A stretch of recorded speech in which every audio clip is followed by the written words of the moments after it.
Welcome to V power news బులెటిన్ల ముందుగా headlines. Delhi ఎన్నికల ఫలితాలపై స్పందించిన మాజీ సీఎం అరవింద్ కేజ్రీవాల్. వీధి రౌడీల్లో కొట్టుకున్న కాకతీయ యూనివర్సిటీ విద్యార్థులు.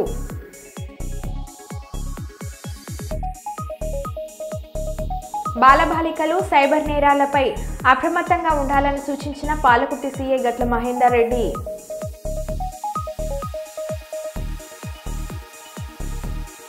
కుప్పం ఎక్సైజ్ కార్యాలయం ఎదుట ఈడియ కులస్తుల నిరసన. ఘనంగా విద్యారణ్య ప్రభుత్వ సంగీత నృత్య కళాశాల స్వర్ణోత్సవ వేడుకలు. ముఖ్య అతిథిగా కలెక్టర్ ప్రావీణ్య.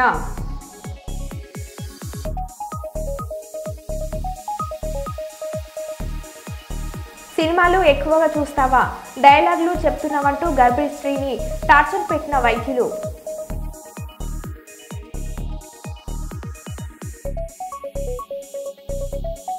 ఇక వివరాల్లోకి వెళ్తే, తూర్పు పశ్చిమ ఉభయ గోదావరి జిల్లాల పట్టభద్రుల ఎమ్మెల్సీ ఎన్నికల సందర్భంగా పలు సంఘాలు రాజమండ్రిలో పరిచయ వేదికను ఏర్పాటు చేశారు. ఈ సమావేశానికి ఎమ్మెల్సీ ఇళ్ల వెంకటేశ్వరరావు ముఖ్య అతిథిగా విచ్చేశారు.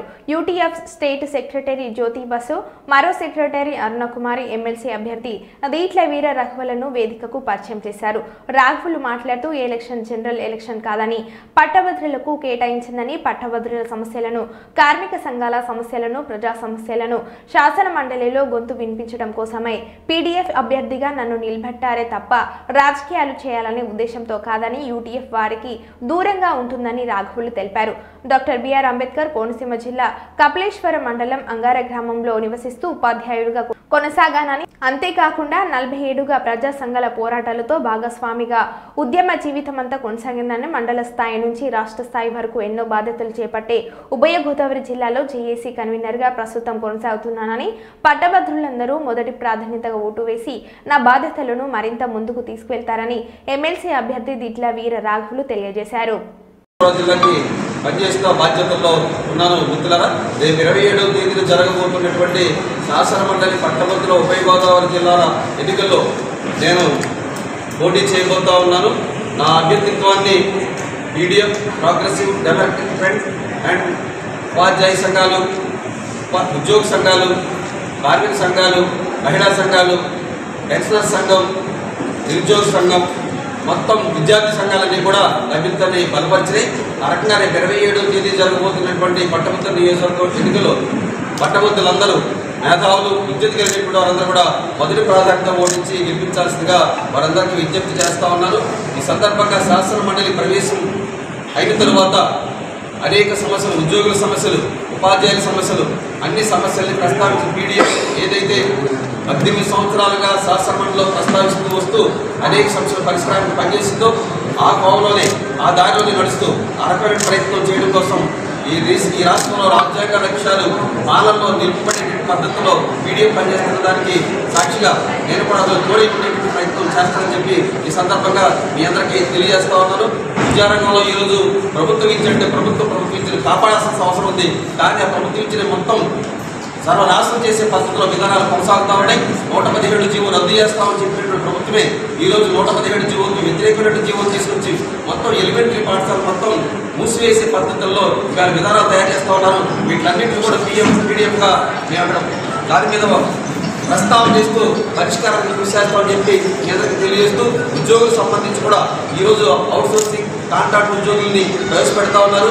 రెగ్యులర్ నియామకాలన్నీ తగ్గిస్తూ ఉన్నారు.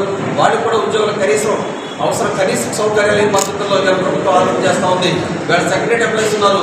గత ప్రభుత్వం తీసుకొచ్చి ఒక్కో సెక్రటరీ ఎంప్లాయీస్ 11 మంది ఒక్కొక్క పంచాయతీలో పెడితే ఈరోజు జనాభా ప్రాతిపదికన 6, 7, 8గా నిర్ణయిస్తూ కొంతమంది డిప్యూటేషన్ మీద వేస్తూ ఉన్నారు. ఇదంతా దుర్మార్గమైన ఆలోచన. ఈయనంతటి కూడా మేము ప్రస్తావన చేసే ప్రయత్నం రాబోయే కాలంలో ఎమ్మెల్సీలుగా ఎన్నికైన తర్వాత వీళ్ళు మాట్లాడే పరిస్థితి తీసుకొస్తాం. అట్లాగే మహిళా సంఘాలకు సంబంధించిన కానీ, డాక్టర్ సంబంధించి కానీ అనేక పోరాటాలు చేశారు. కాంట్రాక్ట్ లెక్చర్స్ 114 జీవో ఇచ్చి వాటిందరూ కూడా రెగ్యులర్ చేస్తామని చెప్పి గత ప్రభుత్వం జీవో ఇచ్చింది. కానీ ప్రభుత్వం మారిన తర్వాత ఈ ప్రభుత్వం దాన్ని పట్టించుకోకుండా పక్కన పెట్టే పరిస్థితి. వేలాది మంది సుమారు 20 సంవత్సరాలుగా వాళ్ళు కాంట్రాక్ట్ ఉద్యోగులు పనిచేస్తూ ఉన్నారు. ఈరోజు కాంట్రాక్ట్ ఉద్యోగం అంటే సెక్యూరిటీ లేనటువంటి జాబ్లా ఉంటుంది కాబట్టి రెగ్యులేషన్ మస్ట్గా చేయబడింది. ఆ పోరాటాన్ని పీడీఎఫ్తో మళ్ళీ మేము దాన్ని పద్ధతులు చేస్తాం. వారికి న్యాయం జరిగేట్టుగా రేపు రాబోయేటువంటి కాలంలో కృషి చేసే పని పీడిఎఫ్ ఎమ్మెల్సీగా ఉన్న వాళ్ళందరూ కూడా కృషి చేస్తామని చెప్పి తెలియజేస్తూ అంగన్వాడీ సుమారు 42 రోజులు పోరాటం చేశారు. వారు కూడా కొన్ని హామీలు ఇచ్చారు. ఇప్పటికీ నెరవేరే సందర్భం జరిగింది. అదంతా నెరవేరేట్టుగా కూడా ప్రత్యేకమైనటువంటి కార్యక్రమం తీసుకొని ప్రస్తావన చేస్తూ మండలంలో పరిష్కారానికి కృషి చేస్తామని చెప్పి తెలియజేస్తూ మీ ద్వారా ఈ సందర్భంగా 16,347 డిఎస్సీ పోస్టులు వేస్తామని చెప్పి ప్రభుత్వం ఎన్నికల ముందు ప్రకటన చేసింది. కానీ ఈవేళ కొత్త విధానాల ప్రకారంగా 20,000 పోస్టులు మిగిలిపోయేటువంటి పద్ధతులు చూపించాలని చెప్పి లెక్కలు చూపిస్తా ఉన్నారు. వెంటనే డిఎస్సీ వేయాలి. చాలా మంది నిరుద్యోగులుగా ఉన్నారు. అనేక బీఈడీ కాలేజీలు వాళ్లే పెట్టారు. మందులో చదువుకునేట్టుగా పిల్లలందరినీ వాళ్ళే ప్రోత్సహించారు. ఈరోజు చదువుకున్న వాళ్ళందరికీ ఉద్యోగులు లేకుండా చేసే పద్ధతుల్లో మిగులున్నారని చెప్పి ప్రయత్నం చేస్తూ ఉన్నారు. వెంటనే డిఎస్సీ వచ్చే విధంగా వాళ్ళందరికీ కూడా స్కూలు ఉపాధ్యాయులుగా నియామకం జరిగేట్టుగా కూడా మా యొక్క కార్యక్రమాలు శాసనమండలిలో చేస్తామని చెప్పి ఈ సందర్భంగా ఢిల్లీ ఎన్నికలు ఫలితాలపై స్పందించిన మాజీ సీఎం అరవింద్ కేజ్రీవాల్ ఢిల్లీలో ప్రజలు ఇచ్చిన తీర్పును గౌరవించి స్వీకరిస్తున్న విజయం సాధించిన బీజేపీ పార్టీకి కృతజ్ఞతలు. బీజేపీ పార్టీ ప్రజలకు ఇచ్చిన హామీలను అమలు చేయాలని కోరుతున్నాను. మేము కేవలం ప్రతిపక్ష పాత్రమే కాకుండా ప్రజల కష్టసుఖాల్లో పాల్పంచుకుంటామని అరవింద్ కేజ్రీవాల్ అన్నారు.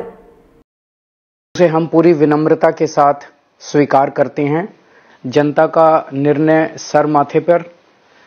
मैं भारतीय जनता पार्टी को इस जीत के लिए बहुत बहुत बधाई देता हूं और मैं उम्मीद करता हूं कि जिस उम्मीद के साथ और जिस आशा के साथ लोगों ने उनको बहुमत दिया है वो उन सभी उम्मीदों और आशाओं पे पूरा उतरेंगे। हमने पिछले 10 साल में जनता ने जो मौका दिया हमें, उन 10 सालों में हमने बहुत सारे काम किए। शिक्षा के क्षेत्र में, स्वास्थ्य के क्षेत्र में, पानी के क्षेत्र में, बिजली के क्षेत्र में और भी अलग अलग तरीके से लोगों को राहत पहुंचाने की कोशिश की उनकी जिंदगी में और दिल्ली के इंफ्रास्ट्रक्चर को भी हमने सुधारने की कोशिश की।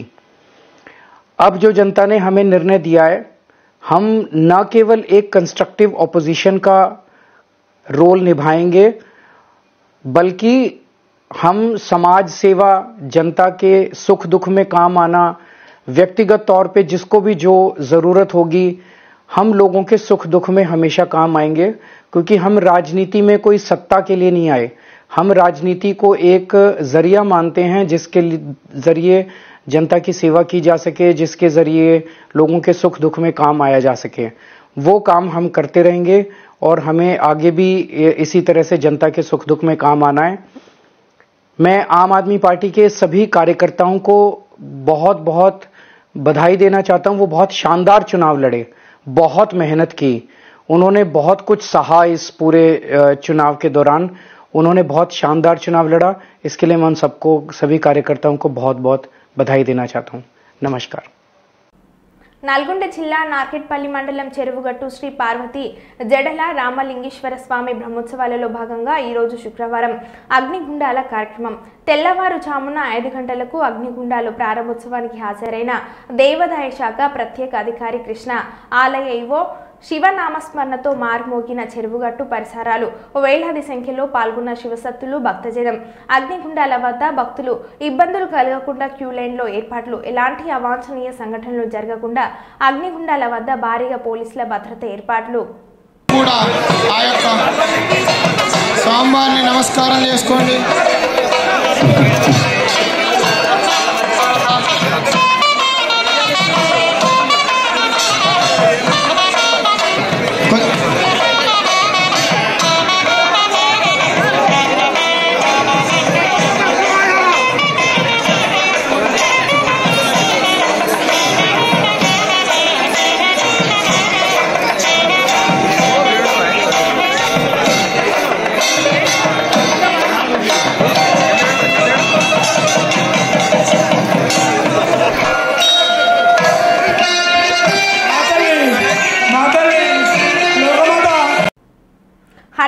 తిరుపతిలోని కాకతీయ యూనివర్సిటీలో విద్యార్థుల మధ్య ఘర్షణ చోటు చేసుకుంది.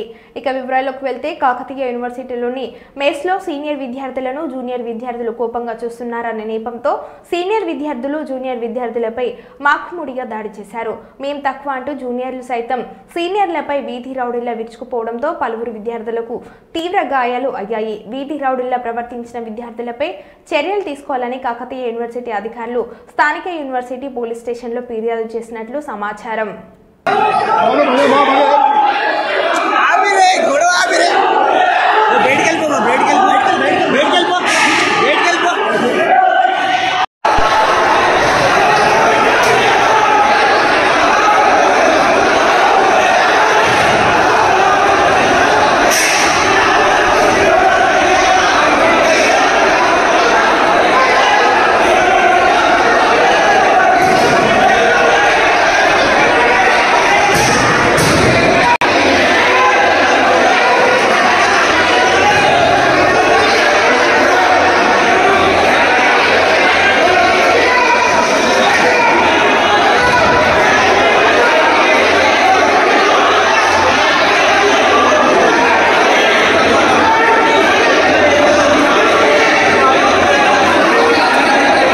రాష్ట్ర ఆర్థిక పరిస్థితి చిన్నాభిన్నం చేసి అన్ని రంగాలను అందపాతాళంలోకి నెట్టేసిన జగన్ రెడ్డి నేడు కూటమి ప్రభుత్వంపై విషం చిమ్మడం విడ్డూరంగా ఉందని తెలుగుదేశం పార్టీ రాష్ట్ర ప్రధాన కార్యదర్శి కూడా చైర్మన్ సోమిశెట్టి వెంకటేశ్వర్లు జిల్లా తెలుగుదేశం పార్టీ కార్యాలయంలో విలేకరులతో మాట్లాడారు. ఈ సందర్భంగా వారు మాట్లాడుతూ చెప్పిన అబద్ధాన్నే మరలా చెప్పడం, అబద్ధాలను నిజాలుగా చిత్రీకరించడంలో జగన్ రెడ్డి ఆరితేడారని ధ్వజమెత్తారు.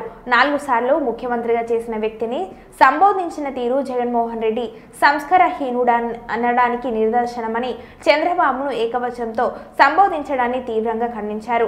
ఆర్థిక ఉగ్రవాదైన ఆర్థిక వ్యవస్థ గురించి మాట్లాడడం విడ్డూరం. లక్షల కోట్లు లూటీలు చేసిన 31 క్రిమినల్ కేసులో నిందితుడు ప్రజలకు సమాధానం చెప్పలేకపోయిన వ్యక్తి విలువలు, విశ్వనీయత, విధ్వంసాల గురించి మాట్లాడడం హాస్యాస్పదమని ఎద్దేవా చేశారు. పార్టీ అధికారం ఆ రోజు నువ్వు తప్పు చేసావు. దేశంలో ఉన్న డబ్బంతా దోసుక తిన్నావు. 44,000 కోట్ల రూపాయలు ప్రజల సొమ్ము దోచుకున్నటువంటి నీచుడు నువ్వు. ఈడీ కూడా క్లియర్ చేసింది నువ్వు డబ్బు కొట్టేసినట్ల. అందుకని 16 ఏళ్ళు జైల్లో ఉండి ఆ రోజు ఆ ప్రభుత్వం నువ్వు తప్పు చేసింది ఒకటి లోపల పడేసింది. నువ్వు మాట్లాడితే నిన్నెందుకు లోపలేస్తారు? ఊరక తప్పు చేసినావు కాబట్టి ప్రజల తొమ్ము దోచుకున్న నీచుడు నువ్వు. నీ మళ్ళా చంద్రబాబు నాయుడు పేరు ఎత్తుతావా? చంద్రబాబు నాయుడు పేరు ఎత్తడానికి అర్హత లేదు, నీకు ముఖమే లేదు. అందుకని ఈరోజు కూడా మళ్ళా అడుగుతున్న నీవు జగన్మోహన్ రెడ్డి పదే మా నాయకుని పేరు ఎత్తి అబాసుపాలు కావద్దు. అబాసుపాలు ఇలా రాష్ట్రంలో ఒక చాతగాని దద్దమ్మ నిలిచిపోయావు. మేము ఒకటే చెప్తున్నాం, నువ్వు మళ్ళా ఏమంటావు? కార్యకర్తల సమావేశంలో నీవు మీ పార్టీ నాయకులతో కార్యకర్తలతో ఏమైతే నన్ను చంద్రబాబు నాయుడు కానీ ఏమి కానీ వేస్తే మహా 3 నెలలేస్తారు, మళ్ళా వస్తా, మళ్ళా ముఖ్యమంత్రి. నీ ముఖంగా నువ్వు ముఖ్యమంత్రి అవుతావు. ఇంకా నీ జీవితంలో రాజకీయ చరిత్ర సమాధి తొందరలో. ఇంకా నీవు ముఖ్యమంత్రి సమస్య లేదు. నీవు మళ్ళా తొందరగా ఇవాళ ప్రజల సొమ్ము దోచుకున్నటువంటి డబ్బులు ప్రభుత్వంలో 5 ఏళ్లు ప్రజల సొమ్ము దోచుకుని నీచుడు నువ్వు. మళ్ళా జైలు పోయేదానికి సిద్ధంగా ఉండు. నీ మీద ఎంక్వైరీ జరుగుతున్నాయి. ఇసుక దొంగతనం, మైనింగ్ దొంగతనం, అదే మీద లిక్కర్ మాఫియా, ఈ దొంగతనాలు చేసేవి. ప్రజల సొమ్ము దోచుకొని ఇలా పందికొక్కులాగా దోచుకొని మెక్కావే. ఈ డబ్బంతా ఎందుకు కక్కికూడదు? ప్రజలు ఎందుకు నిన్ను అందుకని నిలదీసి ఏ విధంగా నీకు దెబ్బ కొట్టారో ఓటరు ఇప్పుడు సైలెంట్ గా చిత్తుగా ఓడించి 2 నామాలు పెట్టారు. నీకు ప్రజలు ఇంకా సిగ్గురాలేదా? మళ్ళా అధికారం వస్తావా? మళ్ళా అధికారం వచ్చి తెలుగుదేశం పార్టీని నాయకులను కథ తెలుస్తావా? ఇవాళ కార్యకర్తలు మీ కార్యకర్తలకు ఏం చెప్పావు? తెలుగుదేశం పార్టీ కార్యకర్తలు వదిలిపెట్టాను, వాళ్ళ కథ చూస్తాను, వాళ్ళ నాయకుల కథ చూస్తాను, వచ్చేది నేనే ముఖ్యమంత్రిగా అని సుల్లగుతలు కూస్తున్నావు నువ్వు. నీ పార్టీల నాయకులు కాపాడలేనికి ఒక దద్దమ్మవు నువ్వు. నీ పార్టీలో ఉన్న నాయకులు కానీ ఎంపీలను కూడా రక్షించుకొని ఉండబెట్టుకోలేక బయటికి పోతుంటే నిలబెట్టుకోలేక కూడా శాతగాని దద్దమ్మవు నీవు. నీవు ఈరోజు చంద్రబాబు గురించి మాట్లాడతావా? మా చంద్రబాబు నాయుడు కానీ మా నాయకుడు యువ నాయకుడు మా లోకేష్ బాబుని కానీ మాట్లాడడానికి అర్హత లేదు. ఈరోజు లోకేష్ ఈరోజు దేశంలో కూడా ఎక్కడెక్కడ కొత్త పరిశ్రమ తేవాలి రాష్ట్రంలో విదేశాలతో అందరితో మాట్లాడి ఎక్కడెక్కడ పోవాలో ఒక నాయకులు అక్కడ లీడర్లతో మాట్లాడి ప్రభుత్వాలతో మాట్లాడి ఈ పరిశ్రమ తెచ్చేదానికి తగతగలాడుతూ చంద్రబాబు నాయుడు లోకేష్ గారు కష్టపడుతుంటే ఆయన ఓర్చలేక పరిశ్రమలు వస్తున్నాయి, ఆదాయం పెరుగుతుంది, ప్రజలు ఆకర్షిస్తున్నారు, ప్రజలు ఇలా సంతోషపడుతున్నారు. ఎన్ని పరిశ్రమలు వస్తున్నాయో నీకేం తెలుసు? ఆ పరిశ్రమలు వచ్చిన తర్వాత యువతకు ఇలా ఉద్యోగాల కోసం ఎంతమందికి వస్తుందో నీకు తెలుసా? అదేవిధంగా చంద్రబాబు నాయుడు పథకాలన్నీ చాతగానితనంగా ఇవ్వడం లేదు. ప్రజల మబ్బు పెట్టాడు ఎన్నికల్లో అని చెప్పేసి చెప్తున్నావే, సిగ్గుందా నీకు? ఎన్ని పథకాలు ఇస్తున్నాడు? పథకాలు ఇచ్చి ఇవ్వాల ప్రభుత్వం నీవు 15 రోజులు 20 రోజులు కూడా ఇచ్చే పరిస్థితి నువ్వు లేవు. 1వ తారీఖు పింఛన్ కానీ ఏదైనా సరే ఏది ఎన్నికల్లో చెప్పాడు అన్ని తూచి ఇవ్వడం జరుగుతూ ఉంది. ఇంకా నోరు పూసుకొని ఎక్కువ మాట్లాడదు. నీవు ఇంకా రాజకీయ సమాధిగా మీ పార్టీకి నీకే సమాధి కడతారు ప్రజలు. దయచేసి చంద్రబాబు నాయుడు ఇంకొకసారి లోకేష్ పైన పవన్ కళ్యాణ్ పైన కూడా మీరు మాట్లాడితే మాత్రం మంచిది కాదు. ఇది కూటమి ప్రభుత్వం అంటే ప్రజల పార్టీ, ప్రజలకు అండగా ఉన్న పార్టీ, ప్రజలు రక్షించుకునే పార్టీ. అది ఒక్కటి తెలుసుకొని మాట్లాడు. కుప్పం ఎక్సైజ్ కార్యాలయం ఎదుట ఈడిగ కులస్తుల నిరసన. ఈడిగ కులస్తులకు సంబంధించి సీఎం చంద్రబాబు ఒక మద్యం దుకాణాన్ని గుడిపల్లిలో కేటాయించారు. మద్యం దుకాణానికి సంబంధించి ఎక్సైజ్ అధికారులు టెండర్లు స్వీకరిస్తున్నారు. నకిలీ కుల ధృవీకరణ పత్రాన్ని సృష్టించి టెండర్ వేయడానికి బలిజ కులానికి చెందిన ఒక వ్యక్తి వచ్చారు. ఈ నేపథ్యంలో వ్యక్తిని గుర్తించిన ఈడిగ కులస్తులు పట్టుకున్నారు. వెంటనే వ్యక్తి పరారయ్యాడు.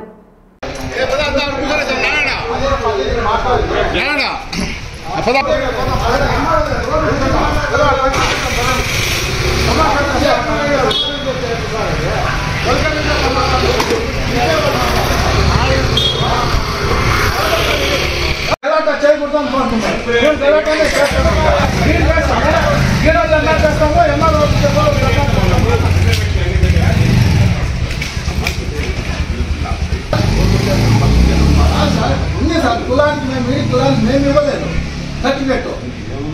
వీళ్ళు కళాయి వాళ్ళు, వీళ్ళు కళాయి వాళ్ళు, వాళ్ళ కళాయికి రిజర్వేషన్. ఈడి కులానికి ఈడి కులానికి ఈడి కులానికి ఈడి కులానికి గలాట చేయకూడదు అనుకుంటున్నారు. మేము గలాటనే చేస్తాము. గీడన్నా చేస్తాము. ఎంఆర్ఓ ఉంది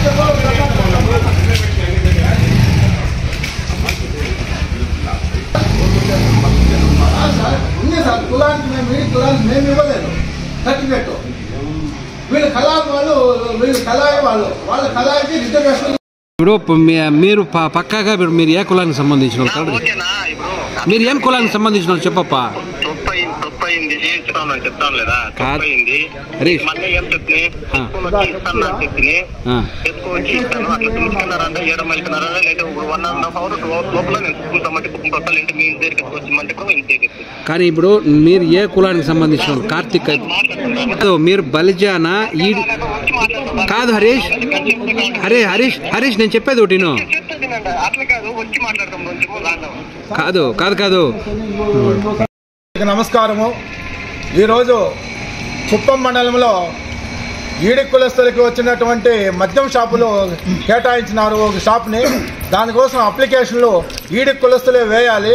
కానీ వేరే కులస్తులు కూడా ఈడికి సర్టిఫికేట్ తీసుకువచ్చి వేయడానికి ప్రయత్నిస్తూ ఉన్నారు. దాన్ని మేము అడ్డుకుంటున్నాము.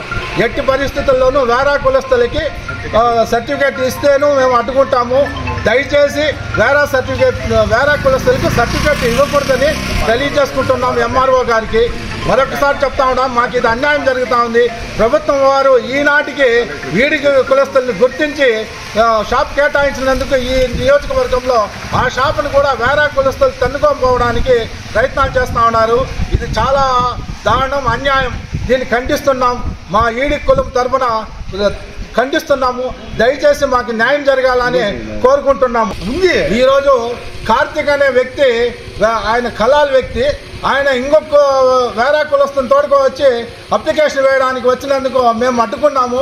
మీకు ఎవరు సర్టిఫికేట్ ఇచ్చినారు అంటే ఇచ్చిన వాళ్ళు ఇచ్చినారు అని రాంగ్ సమాధానం చెప్తున్నారు.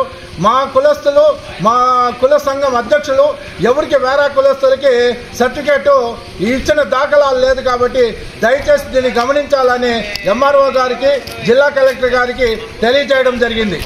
పట్టుకోణంగా ఆయన వచ్చినటువంటి కార్తీక్ బండెత్తుకొని పారిపోయినాడు. దయచేసి ఇటువంటి అన్యాయం జరుగుతూ ఉంటే ప్రభుత్వం వారు దీనిపైన కఠినమైన చర్యలు తీసుకోవాలని మరొకసారి మనవి చేస్తున్నాము. Thank you. కార్తీక్ అనే వ్యక్తి దొంగ సర్టిఫికేట్ తీసుకువచ్చి ఈడి కులం సర్టిఫికేట్ అనేసి మద్యం షాప్కి అప్లై చేయడానికి వచ్చినందుకు మేము అడ్డుకున్నాము. ఆయన వచ్చిన వెంటనే పారిపోయినాడు. కాబట్టి ఈ విధంగానే ఇంకా 2-3 దొంగ సర్టిఫికేట్లు తెచ్చి ఈడి కులమని వేసినారు. దానిపైన ప్రభుత్వం వారు కానీ కలెక్టర్ గారిని స్పందించి ఎంక్వైరీ చేసి మాకు తగిన న్యాయం చేయాలని కోరుకుంటున్నాము. ప్లీజ్ దయచేసి మా కులాన్ని కాపాడండి. మా కులాన్ని దోచుకుంటా ఉన్నారు. ఇది మంచి పద్ధతి కాదని మరొకసారి మనవి చేసుకుంటున్నాము. Thank you. హన్మకొండ బాలసముద్రంలోని కాలోజీ కళాక్షేత్రం ఆడిటోరియంలో తెలంగాణ భాష సాంస్కృతిక శాఖ ఆధ్వర్యంలో విద్యారణ్య ప్రభుత్వ సంగీత నృత్య కళాశాల స్వర్ణోత్సవాలను పురస్కరించుకొని సంగీత నృత్య కార్యక్రమాలు నిర్వహించారు. త్యాగరాజ ఆరాధన కార్యక్రమంలో భాగంగా నిర్వహించిన ఈ వేడుకల్లో జిల్లా కలెక్టర్ ప్రావీణ్య ముఖ్య అతిథిగా పాల్గొని హైదరాబాద్ నుంచి వచ్చిన కళాకారులతో పాటు స్థానిక కళాకారులు కళాశాల అధ్యాపక బృందంతో కలిసి త్యాగరాజ కీర్తనను ఆలపించారు. అదేవిధంగా హైదరాబాద్కు చెందిన పలువురు కళాకారులతో పాటు స్థానిక కళాకారులు పలు త్యాగరాజ కీర్తనలు ఆలపించగా కలెక్టర్ తిలకించారు. స్థానిక కళాకారులతో పాటు హైదరాబాద్కు చెందిన కళాకారులు త్యాగరాజ కీర్తనలు ఆలపించి సంగీత అభిమానులు అలరింపజేశారు.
అలాగే డాక్టర్ కె స్వరూపరావు మేడం గారు ఎండి అందరూ కోరుతున్నాం.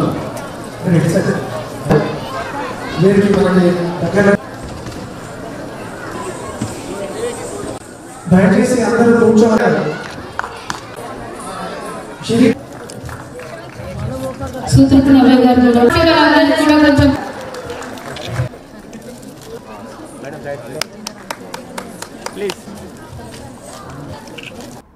పెద్దపల్లి జిల్లా గోదార్ఖని పట్టణానికి చెందిన ఐతా వెంకటేష్ అనే నేరస్తుడు గత కొంతకాలంగా గోదార్ఖనిలోని తాళం వేసి ఉన్న ఇండ్లను టార్గెట్గా పెట్టుకొని మధ్యాహ్న సమయంలో తాళం వేసిన ఇండ్ల పరిసర ప్రాంతాలలో రెక్కి నిర్వహించి రాత్రి సమయాల్లో ఆ ఇంటి తాళాలు పగలగొట్టి ఇంట్లోకి ప్రవేశించి దొంగతనాలు చేయడం వృత్తిగా పెట్టుకున్నాడు. దొంగలించిన సొమ్మును సరదాల కోసం విచ్చలవిడిగా ఖర్చు పెడుతూ హైదరాబాద్, వరంగల్, కరీంనగర్ ప్రాంతాల్లో తిరుగుతూ డబ్బులను విచ్చలవిడిగా ఖర్చు చేస్తూ ఉంటాడని, ఈ మధ్యకాలంలో దొంగతనాలు ఎక్కువ జరుగుతున్న కారణంగా Ramagundam CP Srinivas IPS, Peddapalli DCP చేతన ఐపీఎస్ ఆదేశాలతో గోదావరిఖని ఏసీపీ మడత రమేష్ ప్రత్యేక శ్రద్ధ తీసుకుని 3 క్రైమ్ టీంలను ఏర్పాటు చేసి నిరంతరం పర్యవేక్షించి నేరస్తుడు ఐతా వెంకటేష్ను క్రైమ్ టీమ్స్ పట్టుకోవడం జరిగిందని గోదావరిఖని 1 టౌన్ పోలీస్ స్టేషన్లో ప్రెస్ మీట్ నిర్వహించి వివరాలను వెల్లడించారు. 1 town inspector Indrasena Reddy, assistant inspector Ravinder ఆధ్వర్యంలో క్రైమ్ టీం ఏర్పాటు చేయడం జరిగింది.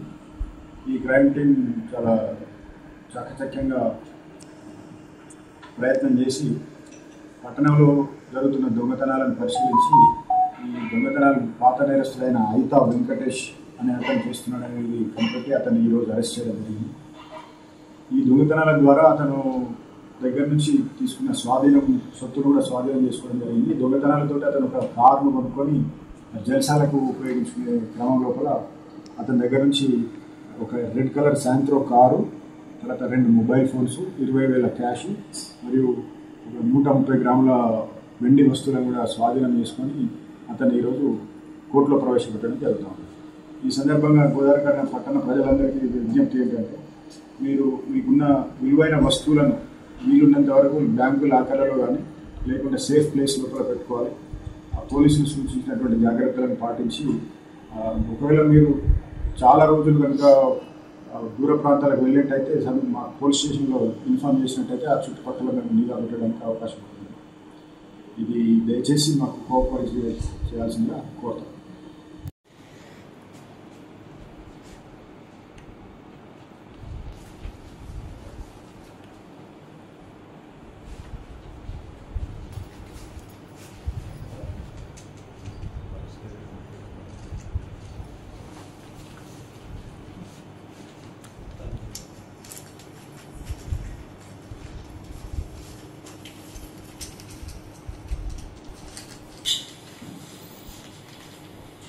మరో విషయంలో మళ్ళీ కలుద్దాం. Stay tune.